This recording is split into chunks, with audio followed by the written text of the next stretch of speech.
This organized chaos video is brought to you by viewers like you. Thank you. You know, sometimes it's nice to relax and talk about an indie movie that no one seems to know about. So let's talk about a movie that no one on the internet seems to know exists. It's just hit its 5-year anniversary, and I thought it would be nice to finally give this movie its first YouTube video ever.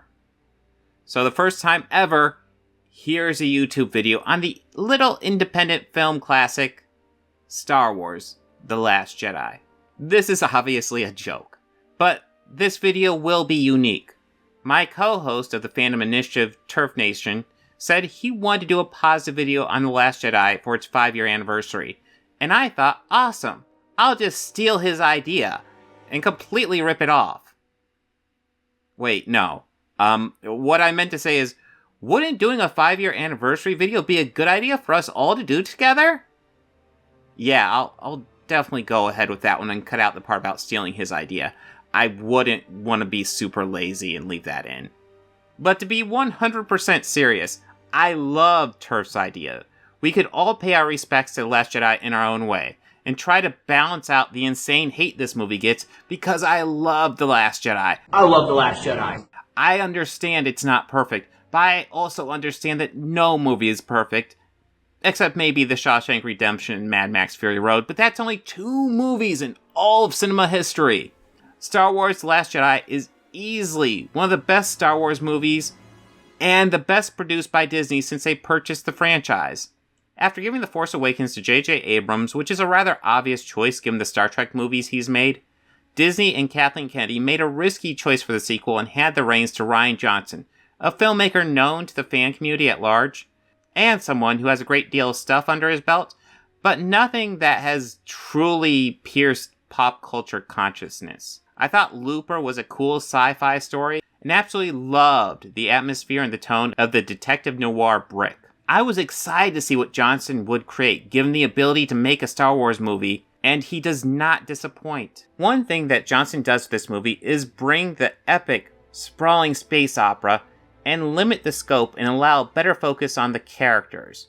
This is important because another thing that he hits hard in this movie are themes.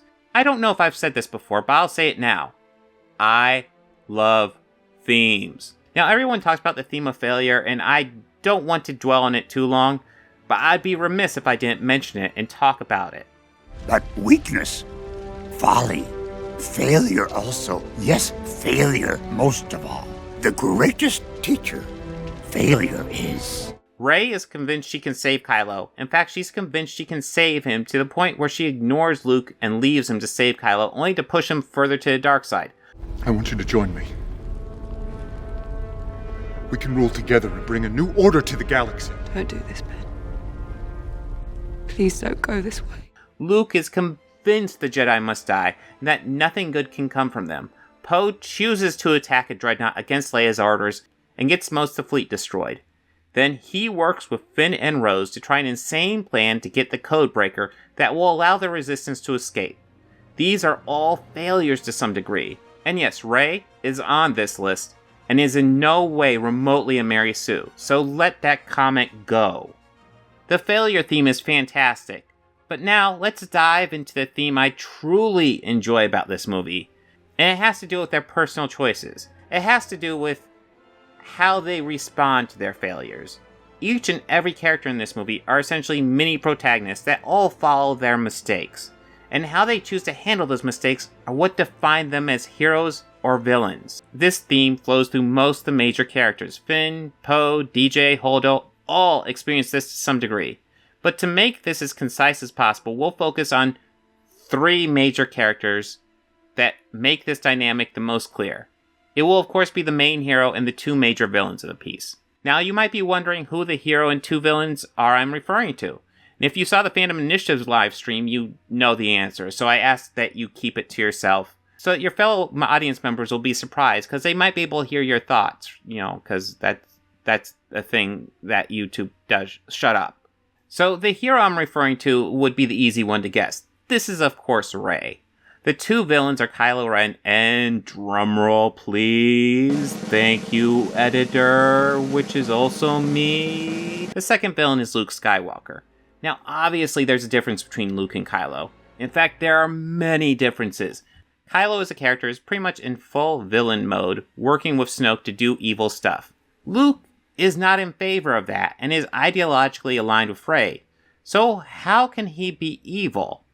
Well, number one, his friends need him from an evil group trying to kill them, and he thinks the best move is to do nothing.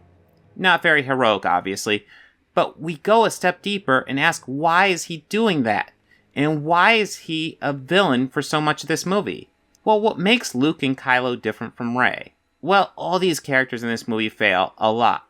But how do these characters handle these failures? Rey goes to Luke in an effort to get him to come back and help the Resistance and train her to be a Jedi. He gives her a little bit of Jedi training, but not much, and overall she leaves assuming she was a failure. She then moves on to Kylo Ren, trying to bring him to the light side. It appears she is successful, but then it turns out she is a complete failure, and in fact pushes him further into the dark side. She is dedicated to finding her parents, only to discover They were nobody.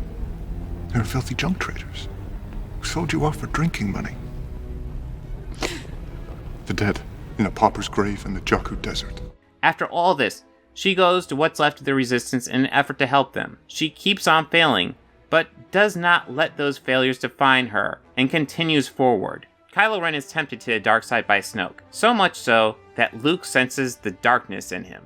Kylo sees his master over him with a lightsaber and decides to give into the dark side and decides to destroy the Jedi temple Luke built. Let the past die. Kill it if you have to. That's the only way to become what you were meant to be. Fun fact, this line is to explain character motivation. It is not a theme. He then works with Rey to kill Snoke, and hopes to turn her to the dark side. He fails to do this and pushes her more into the light. He goes all in with the First Order, and when he sees Luke, goes on a complete bloodlust to kill him, continuing to go further to the dark side. Kylo Ren chooses to define himself by his failures. So what does Luke do? Luke senses the darkness in Kylo Ren, and in a moment of weakness contemplates killing his nephew. It is a mistake that cost him his school and the lives of many of his students. He finds himself filled with self-doubt and thinks what the galaxy needs is a legend of Luke Skywalker. But the galaxy doesn't need him, because what if he messes up again? So he goes into hiding in the hopes that the Jedi will die with him, and all the darkness too.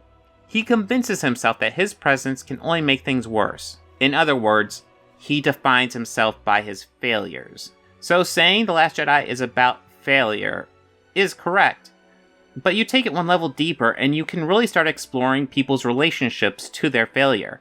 Luke is a villain throughout most of this movie until he decides to help the Resistance escape. The moment when he decides to no longer let his mistakes define him. That's the key. Heroes learn to push past their failures. Villains define themselves by their failures. And we see this theme through most of the movie. Finn is desperate to get away and save himself. But when the moment comes down to it and he's called upon, he is prepared to give his life to save the Resistance. Poe is so caught up in gaining victories against the First Order that he doesn't see that he needs to play the long game to win. Holdo doesn't trust Poe, for good reasons. Not Commander, right? Wasn't it Leia's last official act to demote you for your Dreadnought plan? And because she doesn't give him everything he needs to make good choices, and the Resistance has their plans mucked up in the process, forcing her to sacrifice herself to save them. These are all heroes. Not because they fail, but because they push past their failures and keep moving forward. Unlike DJ, who is convinced that there is no reason to fight, and isn't even a completely evil guy, having moments where he appears to be the hero. AC and smelt. Best conductor.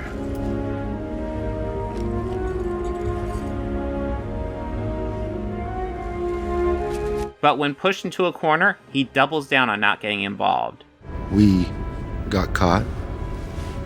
I cut out the deal. Which ends up with him just aligning with the First Order. That's why The Last Jedi is so awesome. It teaches awesome lessons and has fantastic ideas behind it. It's not just about failure, it's about how you handle failure. There is nothing wrong with failing. But just because you fail, doesn't mean that failure defines everything you are.